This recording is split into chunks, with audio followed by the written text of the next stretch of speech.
নমস্কাৰ, মোৰ ইউটিউব চেনেললৈ সকলোকে স্বাগতম জনাইছোঁ। আজি মই লাই পাতৰ লগত গাহৰি মাংস বনাইছোঁ। কেনেকুৱা হৈছে আহকচোন চাওঁ। মাংসখিনি আগতে বইল কৰিলোঁ। এতিয়া ভাজিবলৈ দিছোঁ। পৰিমাণ মতে নিমখ হালধি দি আৰু লগতে দিম এতিয়া বটি থোৱা আদা নহৰু পেষ্টখিনি। এনেকৈ অলপ ভাজি ঢাকোন মাৰি আধা ঘণ্টামান ভাজি ল'ম।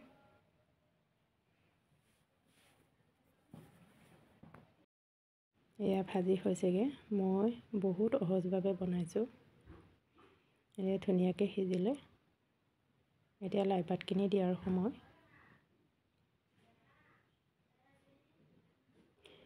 লাই পাতখিনি দি আকৌ সিজিবলৈ দিম। ঢাকোন মাৰি ধুনীয়াকৈ সিজি এয়া মোৰ ৰেডিয়ে হৈছেগৈ।